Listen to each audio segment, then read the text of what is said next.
Friends, जो ecology topic हमारे चल रहा है उसी की कंटिन्यूटी में आज हम की स्टोन स्पीसीज के बारे में बात करेंगे। इकोलॉजी पारिस्थितिकी से रिलेटेड 5 to 6 वीडियो इससे पहले अपलोड हो चुके हैं। आज हम की स्टोन स्पीसीज किसे कहते हैं और क्रॉस लिंक स्पीसीज, दो टॉपिक पे आज का वीडियो रहेगा और इसको थोड़ा सा इन्हीं दो टॉपिक पे डिटेल बात करेंगे। तो सबसे पहले अपन इस बात पे बात करते हैं कि की स्टोन स्पीसीज किससे कहते हैं। की स्टोन स्पीसीज का अपन इस तरह से मीनिंग निकालें, हम लोग इस तरह से बात करें कि मेन रोल किसका रहता है। जैसे इकोलॉजी या इकोसिस्टम, पर्टिकुलर कोई इकोसिस्टम है तो उसमें ऐसी कौन सी स्पीसीज या ऐसी कौन सी प्रजाति है जिसका मेन रोल रहता है। एक फॉर्म में उसको की स्टोन स्पीसीज कहते हैं। इसकी परिभाषा या उससे रिलेटेड अगर हम बात करें, इसको और भी हम इसी वीडियो में एक्सप्लेन करेंगे कि ऐसी स्पीसीज या ऐसी प्रजाति जिसकी संख्या सबसे कम हो, मीन्स पर्टिकुलर किसी इकोसिस्टम में वह प्रजाति जिसकी संख्या सबसे कम हो, बायोमास सबसे कम हो, लेकिन उसका इन्फ्लुएंस सबसे अधिक होता है। इसकी अगर की स्टोन स्पीसीज की आप लोगों को परिभाषा लिखनी है तो इसकी परिभाषा इस तरह से बनेगी। ऐसी प्रजाति जिसकी किसी पर्टिकुलर इकोसिस्टम में उसकी संख्या सबसे कम हो, उस संख्या सबसे कम होगी तो नेचुरल है उसका बायोमास भी सबसे कम होगा, और अगर बायोमास सबसे कम है लेकिन वो स्पीसीज उस इकोसिस्टम को सबसे ज़्यादा इन्फ्लुएंस करती है, सबसे ज़्यादा प्रभावित करती है, सबसे ज़्यादा उनके साथ उस इकोसिस्टम को बचाए रखने में उसका योगदान होता है, मेन रोल होता है, इस तरह की प्रजाति को की स्टोन स्पीसीज कहेंगे। इसको हम उदाहरण के साथ आप लोगों को समझा रहे हैं, एक्सप्लेन कर रहे हैं, उसके बाद समझ में आ जाएगा। उदाहरण इस तरह से लेंगे कि अगर दो तरह के फॉरेस्ट होते हैं, एक tropical forest, tropical deciduous forest, और दूसरा होता है टेम्परेट डेसिडुअस फॉरेस्ट। आप लोग इसको अच्छे से जानते होंगे। एक को कहेंगे उष्ण कटिबंधीय वन, दूसरे को कहेंगे शीतोष्ण कटिबंधीय वन। थोड़ा सा हम इसकी ब्रीफ कर लें कि उष्ण कटिबंधीय वन और शीतोष्ण कटिबंधीय वन क्या होता है ना। ट्रॉपिकल फॉरेस्ट और टेम्परेट फॉरेस्ट क्या होता है, थोड़ा नेक्स्ट स्लाइड में इसके बारे में समझने के बाद पुनः हम वापस इसी स्लाइड पे लौटेंगे। जनरली ये होता है डेसिडुअस जो होता है उसका मतलब होता है पर्णपाती, लीफ फॉल हो जाता है। ऐसे फॉरेस्ट जिनको डेसिडुअस, ट्रॉपिकल डेसिडुअस फॉरेस्ट में इन दोनों में एक वर्ड कॉमन हुआ है, ट्रॉपिकल डेसिडुअस और टेम्परेट डेसिडुअस। मीन्स डेसिडुअस का यहाँ मीनिंग होगा कि लीफ फॉल हो जाती है, पत्तियां गिर जाती है।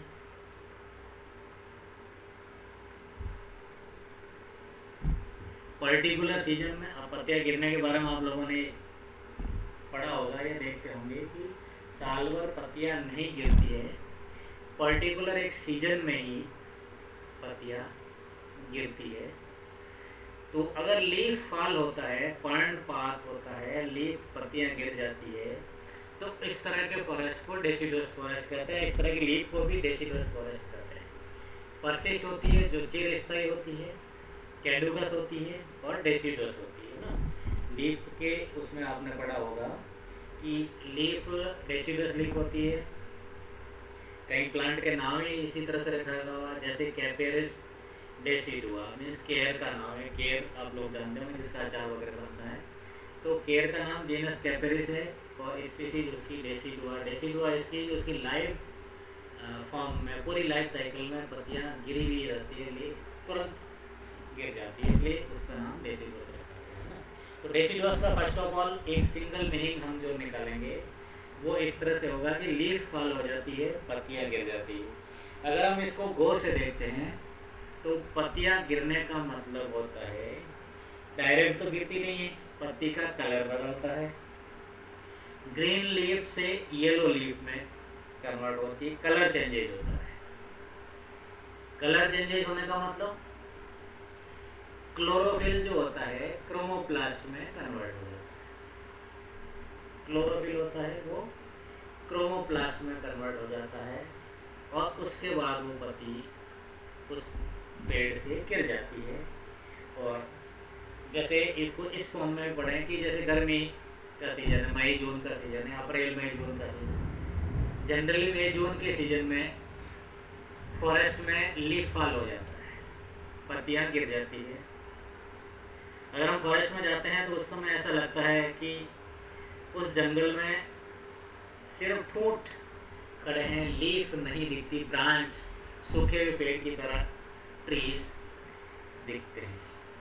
तो थोड़ा सा इसको यहाँ पे इस फॉर्म में अपन इलोबरेटेड करते हैं कि temperate forest, temperate deciduous forest और ट्रॉपिकल डेसिडुअस फॉरेस्ट में क्या डिफरेंस है या कब होता है, सीजन के बेस पे करते हैं। ये टेम्परेट डेसिडुअस और इसको भी ज्योग्राफी की लैंग्वेज में भी हम पढ़ेंगे तो नेक्स्ट स्लाइड में ये बताएंगे कि ट्रॉपिकल एरिया किसको बोलते हैं। जैसे कैंकर के बीच में कर्क रेखा के साथ साथ जो एरिया एक चलता है वो ट्रॉपिकल फॉरेस्ट है, वो भूमध्य रेखा और कर्क रेखा के बीच में एक पर्टिकुलर लाइन से चलता है, ऑल ओवर ग्लोब में हम उसको देख सकते हैं। इसी तरह से टेम्परेट फॉरेस्ट उससे दूर जाने पे दूर वाला फॉरेस्ट होगा वो टेम्परेट फॉरेस्ट होगा। दोनों फॉरेस्ट डेसिडुअस होता है। एक थोड़ा सा आपको एक मीनिंग वे में बता देता हूँ, फिर अगली स्लाइड में उसको और एक्सप्लेन करेंगे कि पत्तियाँ गिरती हैं स्प्रिंग सीजन में, बसंत ऋतु में, उसके जस्ट बाद गर्मी आती है, समर आती है, समर के बाद ऑटम आती है, ऑटम के बाद विंटर आती है। तो इन दोनों को अगर देखें तो दो सीजन ऐसे होते हैं, दो पर्टिकुलर टाइम ऐसा होता है, सीजन ऐसे होती है जब लीफ फॉल होती है। एक तो गर्मी आने से पहले और बसंत ऋतु के जस्ट बाद है ना, उनको बोलते हैं ट्रॉपिकल डेसिडुअस फॉरेस्ट। सर्दी के जस्ट बाद बसंत ऋतु आती है, स्प्रिंग आती है, स्प्रिंग के बाद में समर आती है। क्लियर? तो इस समय जो लीफ गिरती है उसको ट्रॉपिकल डेसिडुअस बोलते हैं। इसमें अगर लीफ गिरेगी तो उसका कलर येलो होगा। ठीक है, समर में होता है, मैक्सिमम प्लांट्स में लीफ फॉल हो जाती है, अधिक से अधिक ट्रीज में लीफ फॉल होती है। और इसका ट्रॉपिकल फॉरेस्ट का लाक्षणिक लक्षण है कि येलो कलर की लीफ होकर के फिर गिरती है। इसी तरह से अगर हम टेम्परेट फॉरेस्ट की बात करें तो गर्मी के बाद में ऑटम सीजन आती है, ऑटम के बाद विंटर, विंटर से पहले जो ऑटम सीजन आती है उस समय इनकी लीफ गिरती है। इनकी लीफ रेड ऑरेंज कलर की होती है, जबकि ट्रॉपिकल फॉरेस्ट की लीफ येलो कलर की होकर के फॉल होती है। जबकि टेम्परेट डेसिडुअस फॉरेस्ट की मीन शीतोष्ण पर्णपाती वन की पर्ण लाल और ऑरेंज कलर की होकर के गिरती है। येलो कलर में कन्वर्ट हुआ मीन्स क्लोरोप्लास्ट क्रोमोप्लास्ट में कन्वर्ट हुआ, जबकि जो रेड और ऑरेंज कलर में जो चेंज होता है उसको ऑटम कलरेशन बोलते हैं। इस पे प्रश्न आता है, कंपटीशन में भी आता है, थोड़ा सा आप लोग इसको नोट कर लीजिए कि टेम्परेट फॉरेस्ट में, टेम्परेट डेसिडुअस फॉरेस्ट में ऑटम सीजन के जस्ट बाद, ऑटम सीजन के दौरान या ऑटम सीजन के एंड होने पर उसकी लीफ फॉल होता है और लीफ फॉल होने के बाद में इन ट्रीज में रेड और ऑरेंज कलर की लीफ फॉर्मेशन होती है, इनको ऑटम कलरेशन कहा जाता है। ओके, दोनों ही सीजन में लीफ फॉल होती है। स्प्रिंग सीजन में लीफ फॉल होती है, ऑटम सीजन में लीफ फॉल होती है। ये लीफ फॉल होना भी, आप लोग अगर प्लांट की बात करते हैं तो प्लांट में ये इकोलॉजिकल एडेप्टेशन होता है। इकोलॉजिकल एडेप्टेशन पारिस्थितिकीय अनुकूलताएं पाई जाती है, या इसको पारिस्थितिकीय अनुकूलता कहा जाता है। इकोलॉजिकल एडेप्टेशन का वे में हम समझेंगे कि आप लोगों ने देखा होगा कि कुछ विशिष्ट प्रकार के प्रोटीन प्लांट में फॉर्मेशन होते हैं, निर्माण होता है, जो एडवर्स कंडीशन या अनफेवरेबल कंडीशन से बचने के लिए उन पौधों में उन अनफेवरेबल कंडीशन का सामना करने के लिए उन पादपों में लीफ फॉल होती है। ओके, जस्ट लाइक अपन अगर बात करें डेजर्ट की बात करें तो डेजर्ट में prosopis cineraria which is called khejri, और कल्पवृक्ष ऑफ द डेजर्ट या कल्पवृक्ष ऑफ द राजस्थान जिसको कहा जाता है, उस प्लांट में भयंकर जब गर्मी पड़ती है, दूसरे सारे ट्रीज में लीफ फॉल हो जाती है। उस समय मई जून में प्रोसोपिस सिनेरिया या खेजड़ी ट्री जो लस ग्रीन हरा रहता है और उसमें लग्जूरियंट ग्रोथ आती है, तो at that time we can estimate that khejri जो ट्री है, बाकी सारे ट्री में लीफ फॉल हो जाती है, खेजड़ी ट्री लस ग्रीन रहता है, हरा रहता है और लग्जूरियंट ग्रोथ होती है। तो ऐसे समय में हम समझ सकते हैं कि जब मई जून में डेजर्ट के सारे ट्रीज की लीफ फॉल हो जाती है, तो केवल खेजड़ी ही एकमात्र ऐसा ट्री है जिसकी पत्तियां आती है। उसके फिजियोलॉजिकल इफेक्ट ये होता है कि उसमें प्रोलीन उस समय बनता है जब इनकी एडवर्स कंडीशन से बचने के लिए। तो हम इस एग्जाम्पल में ये समझ सकते हैं कि खेजड़ी tree, either we can say Prosopis imberia is the keystone species of desert ecosystem. How can we say, how can we explain, हम इसको कैसे समझ सकते हैं? आप देखिए कि डेजर्ट का जो इकोसिस्टम है उसमें दूसरे कई जीव होंगे, कई माइक्रोब्स होंगे, कई हर्बीवोरस होंगे। वो हर्बीवोरस खेजड़ी के पत्तों को खा करके, खेजड़ी के प्लांट की छाया में रह करके अपनी लाइफ को सेव कर सकते हैं। आप ये देखिए कि जब मई जून में भयंकर गर्मी पड़ती है, डेजर्ट में ये कंडीशन होती है कि प्लांट और एनिमल का सरवाइव करना मुश्किल हो जाता है। ऐसे में खेजड़ी मात्र एक ऐसा प्लांट है जो ग्रीन रहता है, उससे कई हर्बीवोरस की जान बच सकती है। कई उसकी जड़ों में बिल बना के रहते हैं, एनिमल रहते हैं। उस प्लांट पे भी कई ऑर्गेनिज्म या जीव या सजीव रहते हैं, तो उसके हरे रहने से उस समय पर्टिकुलर सीजन में कई हर्बीवोरस अपनी लाइफ बचा लेते हैं। अगर हर्बीवोरस अपनी लाइफ बचाएंगे तो कार्निवोरस अपनी लाइफ बचाएगा हर्बीवोरस को खा के, कार्निवोरस अपनी लाइफ बचाएगा तो सेकेंडरी कंज्यूमर अपनी लाइफ बचाएगा, टर्शरी कंज्यूमर लाइफ बचाएगा। तो एट ए टाइम जब मैक्सिमम गर्मी पड़ती है तो खेजड़ी उस डेजर्ट इकोसिस्टम का मेन रोल प्ले करती है उसको बचाने में।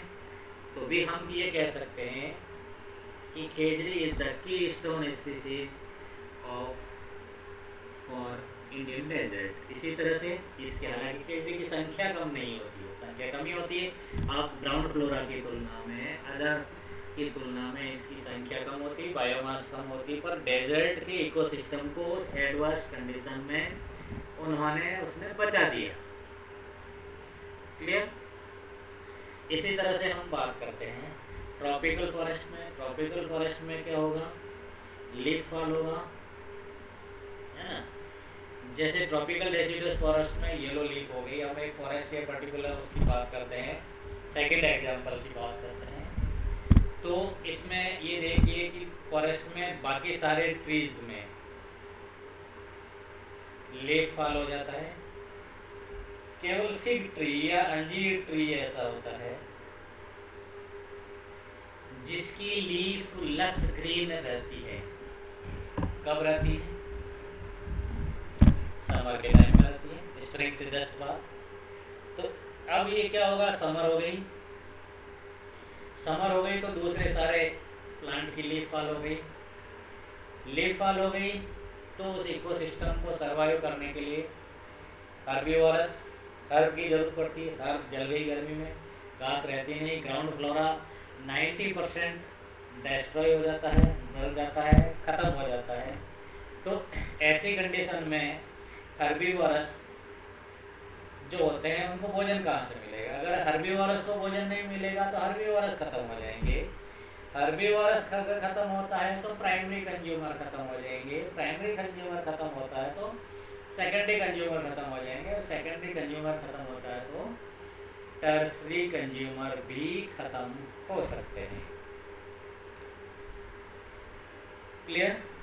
तो ऐसे में अंजीर ट्री लस ग्रीन होता है, fruiting formation, flowering and fruiting होती है। तो खूब सारे हर्बीवोरस अंजीर को खा करके अपना टाइम निकाल देते हैं और सरवाइव कर जाते हैं। अपन ये देखा, जैसे यहाँ पे बात की थी क्रॉसोबेस सिंडेरिया की, तो पर्टिकुलर 2 महीने की ही प्रॉब्लम होती है। उसके बाद बारिश हो जाता है, वापस ग्राउंड फ्लोर हो जाता है, हर्बेसियस प्लांट ग्रो कर जाते हैं, हर्बीवोरस उनको खा करके ग्रो कर जाते हैं, उनकी संख्या बढ़ जाती है, पॉपुलेशन बढ़ जाती है। इसी तरह से कार्निवोरस की पॉपुलेशन बढ़ जाती है, इसी तरह से। तो इस एडवर्स कंडीशन पर्टिकुलर टाइम में होती है, through out the session, through out the year या थ्रू आउट द सीजन नहीं होती। जैसे ऑल ऑफ ईयर में बात करें तो सिर्फ 2 मंथ ही ऐसे होते हैं जिनमें उनको सरवाइव करने के लिए एडवर्स कंडीशन का सामना करना पड़ता है। तो ऐसे एडवर्स कंडीशन में अंजीर ट्री से हर्बीवोरस अपना न्यूट्रिशन करते हैं, उसके पत्ते खाते हैं, उसके फ्रूट खाते हैं, उसकी रूट फॉर्म खाते हैं और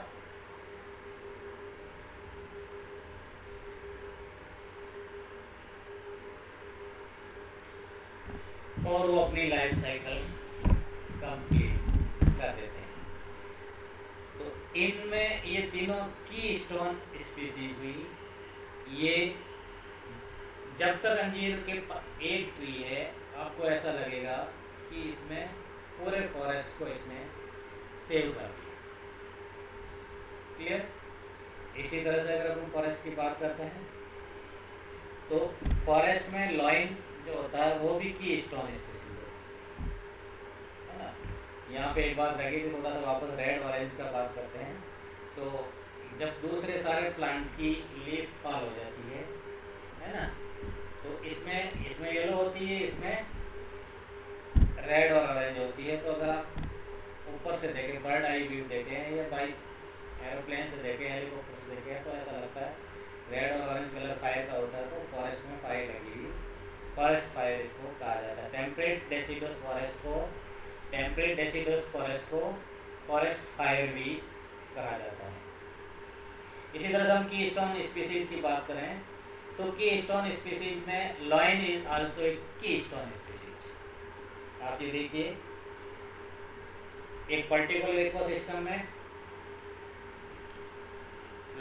लॉइन की संख्या 1 होती है। आप देखिए, डियर 200 होते हैं। एक पर्टिकुलर हमने एग्जांपल ले, हाइपोथेटिकली एग्जांपल लेते हैं। There are 200 deers in a particular forest ecosystem. इसमें से 200 हिरण है, 50 भेड़िए हैं और लॉइन 1 है। ठीक है।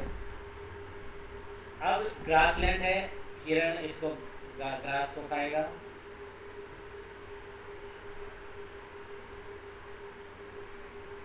हिरण को भेड़िए खाते हैं और भेड़ियों को शेर खाता है। क्लियर? अगर ये ग्रासलैंड में एडवर्स कंडीशन में घास खत्म हो गई, घास खत्म हो गई तो हिरण खत्म हो जाएगी, हिरण खत्म हो जाएगी तो वुल्फ खत्म हो जाएंगे, वुल्फ क्या जाएंगे, और वुल्फ खत्म हो गए तो लाइन खत्म हो जाएंगे। ठीक है ना?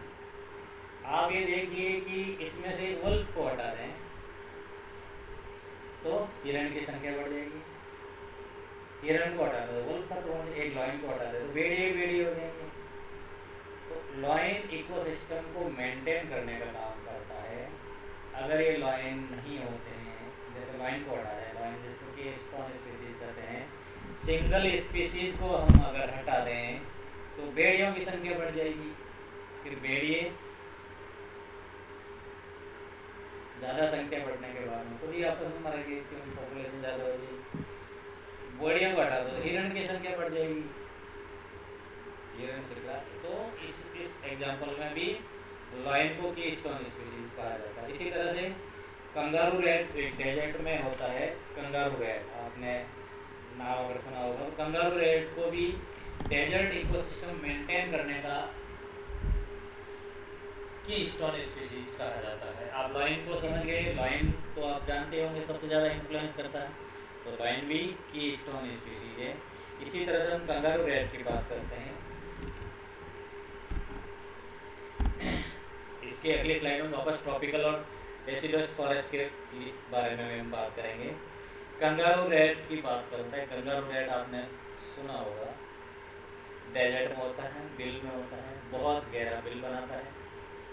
उसकी एक और विशेषता है कि वो कभी पानी नहीं पीता है, पानी नहीं पीता है। उसमें बहुत ज़्यादा फैट होता है, उसके फैट के ऑक्सीडेशन से उसको पानी मिलता है। तो फैट आता कहाँ है कंगारू रैट में? फैट आता है, कंगारू रैट क्या करता है कि ज़मीन के अंदर बिल बना के रहता है। बिल बनाते समय वो दूसरे जो पौधों के बीज बनते हैं उन बीज को खाता है। आपको ध्यान होगा सीड में सबसे ज़्यादा फैट होता है, और उन बीज को खा करके वो इकोसिस्टम को मेंटेन रखता है। अब कैसे रखता है? अगर ये बीज को नहीं खाए तो खूब सारे हर सूख जाएंगे, खूब सारे हर सूख जाएंगे तो डेजर्ट नहीं रहेगा। अगर ये बताइए कि डेजर्ट में हर्बेसियस प्लांट बहुत ज़्यादा उग जाएंगे तो डेजर्ट ग्राउंड फ्लोरा चेंज हो जाएगा, फ्लोरा चेंज होते। तो रेगिस्तान को मेंटेन करने के, रेगिस्तान को बनाए रखने में भी कंगारू रैट का बहुत ही ज़्यादा योगदान है। अब कंगारू रैट का क्या करता है? बीज खाता है तो बीज में फैट होता है, फैट होता है तो इसलिए पानी नहीं पीता है। तो लंबे समय तक जब डेजर्ट की एडवर्स कंडीशन होती है, आप ये देखिए डेजर्ट में मई जून की जब भयंकर गर्मी पड़ती है तो कंगारू रैट बहुत ही गहरे बिल बना करके रहता है, उसको पानी की जरूरत नहीं है। दूसरे सारे प्लांट और एनिमल जस्ट लाइक ऑर्गेनिज्म और सजीव डेजर्ट में इसलिए मर जाते हैं भयंकर गर्मी में कि उनको पानी की आवश्यकता होती है। कंगारू रैट एकमात्र ऐसा की स्टोन स्पीसीज है जिसको पानी की आवश्यकता नहीं होती है। वो सीड को खाकर उससे फैट एब्जॉर्ब करता है और फैट का ऑक्सीडेशन होकर के उसको पानी मिलता है। और इसका कंगारू रैट का इकोलॉजिकल एडेप्टेशन भी देखिए कि ये टॉयलेट भी नहीं करता, इसका यूरी जैसे मतलब 2 दिन में 1 बूंद टॉयलेट निकलती है, वो भी उसका इकोलॉजिकल एडेप्टेशन है। और इस तरह से कंगारू रैट जिंदा रहते हैं, और जिंदा रहने के बाद में डेजर्ट इकोसिस्टम को मेंटेन करने का मेन रोल इस कंगारू रैट को ही जाता है। क्योंकि दूसरे जितने भी सीड गिरते हैं, किसी भी प्लांट का किसी तरह का बीज गिरता है तो उसको खा करके कंगारू रैट सर्वाइव करते हैं। तो ये कहा जाता है कि अगर जैसे आपको डेजर्ट को हटाना है, डेजर्ट को कन्वर्ट करना है, जैसे कई बार एफॉरेस्टेशन डिफॉरेस्टेशन से रिलेटेड बात हुई, डेजर्टिफिकेशन की बात हुई, तो डेजर्ट को अगर हरा भरा करना हो तो एक ये भी कहा जा सकता है कि कंगारू रेड को वहाँ से हटाएं, पर डेजर्ट का अपना इकोसिस्टम होता है। अगर आपने कंगारू रेड को हटा दिया तो कंप्लीट डेजर्ट इकोसिस्टम डिस्ट्रॉय हो जाएगा। तो ऐसी कंडीशन में हम कह सकते हैं kangaroo red is also the keystone species for desert ecosystem. Okay, तो एक बार इस राउंड या फ्लो चार्ट को वापस अपन देख लेते हैं। सर्दी के बाद गर्मी आती है, गर्मी के बाद में सर्दी आती है, गर्मी के बाद ऑटम आता है, ऑटम के बाद विंटर आता है, विंटर के बाद स्प्रिंग आता है, स्प्रिंग के बाद समर आता है। तो दो तरह के इकोलॉजी अगर आप पढ़ रहे हो, अगले वाले स्लाइड में भी ये एक्सप्लेन करूँगा। अगर आप इकोलॉजी पढ़ रहे हो तो दो तरह के फॉरेस्ट को अगर क्लासीफाई करें तो दो तरह के फॉरेस्ट आपके कोर्स में होते हैं। उष्णकटिबंधीय वन, शीतोष्णकटिबंधीय वन, ट्रॉपिकल डेसिडुअस फॉरेस्ट और टेम्परेट डेसिडुअस। में ट्रॉपिकल डेसिडुअस फॉरेस्ट उनको कहेंगे जो कर्क रेखा और भूमध्य रेखा के बीच में चलते हैं और पूर्वी गोलार्ध से पश्चिमी गोलार्ध तक चलते हैं। और ये शीतोष्ण ये दोनों रहेंगे, दोनों उस जहाँ ये ट्रॉपिकल फॉरेस्ट रहते हैं उसके ऊपर और नीचे की तरफ, दूर उससे दूर की तरफ शीतोष्ण फॉरेस्ट होते हैं। तो अगर स्प्रिंग सीजन के बाद में लीफ फॉल होती है, लीफ फॉल येलो कलर की होकर के गिरती है तो उसको ट्रॉपिकल फॉरेस्ट कहेंगे।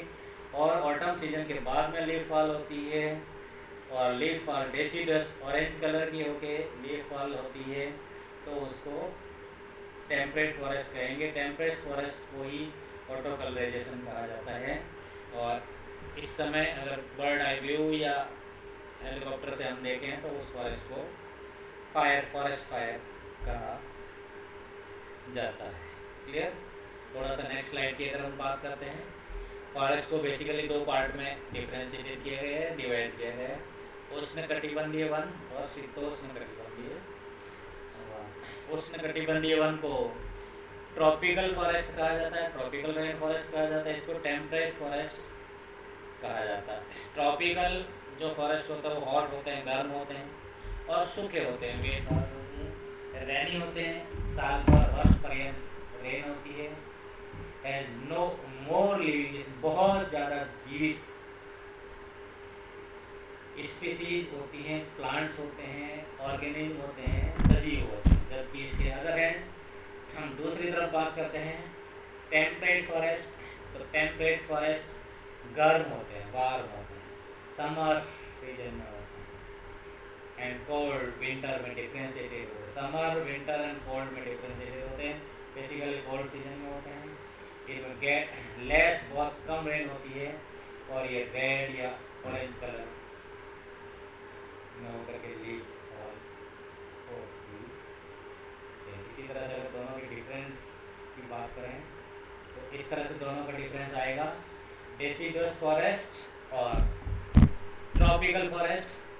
डेसिडुअस फॉरेस्ट जो पर्णपाती है और ट्रॉपिकल, डेसिडुअस फॉरेस्ट और ट्रॉपिकल फॉरेस्ट में भी इस तरह से मीडियम रेनफॉल होती है, जबकि ट्रॉपिकल में वेरी हैवी रेनफॉल होती है। ड्राई क्लाइमेट होता है, इसमें वेरी वेट सूखा, और इसमें ड्राई होता है, इसमें गीला क्लाइमेट और green in wet season. Drop leaves dry season है, ड्राई सीजन में पत्तियां गिर जाती, ऑलवेज ग्रीन होते हैं। कैनोपी होती है बड़ी सी, इसमें कैनोपी नहीं छोटी सी होती है। फ्यू वेरिएशंस होते हैं, इसमें बहुत ज़्यादा वेरिएशंस होते हैं, है ना। अपन देखो इनमें सिमिलरिटी और डिसिमिलरिटी एक बार और डिस्कस कर देते हैं। टेम्परेट डेसिडुअस फॉरेस्ट और ट्रॉपिकल रेन फॉरेस्ट है, ट्रॉपिकल डेसिडुअस फॉरेस्ट, है ना। तो ट्रॉपिकल कहेंगे ईयर राउंड यूनिफॉर्मिटी होती है, वार्म रहता है, टेम्परेचर ज़्यादा रहता है, हाई ह्यूमिडिटी रहती है ना। हैवी रेनफॉल होता है, डेली होता है, एक्सट्रीम और बायोडाइवर्सिटी, बहुत ज़्यादा बायोडाइवर्सिटी होती है, ग्रीनरी होती है, डेंस फॉरेस्ट होते हैं, हर स्पीसीज की एबंडेंस होती है यहाँ पे। डोमिनेटेड और ब्रॉड लीफ एवरग्रीन लीफ होती है। Little leaf litters and decompose fast होते हैं। लिटिल वेजिटेशन होते हैं ग्राउंड लेवल पे और हाई नेट प्राइमरी प्रोडक्टिविटी इसमें होती है। जबकि इसमें मॉडरेट एंड एवरेज रेनफॉल होती है, टेम्परेचर भी एवरेज होता है, चेंज होता है, फ्लक्चुएट होता रहता है। एवरी प्रेसिपिटेशन इवन प्रेसिपिटेशन होता है ओनली है डोमिनेंट बाई ब्रॉड लीफ, चौड़ी लीफ की पत्तियाँ होती है, ओक और मैपल होता है, thick layer of deciduous leaf, litter decompose, slowly ground level पे है, home to large predators, example deers और सिमिलरिटीज क्या होती है, दोनों डोमिनेटेड ट्रीज और दोनों डोमिनेटेड ट्रीज होता है, एविडेंस ऑफ प्रेसिपिटेशन दोनों में होता है, both type of forest have been fragmented due to human action, means मानवीय गतिविधियों के कारण दोनों तरह के जंगल टूटते जा रहे हैं, डिस्ट्रॉय होते जा रहे हैं। आज हम इतना ही पढ़ेंगे, नेक्स्ट क्लास में और पढ़ेंगे क्रिटिकल लिंक स्पीसीज, अब कल पढ़ेंगे, आज का अपना काम हो गया। Thanks to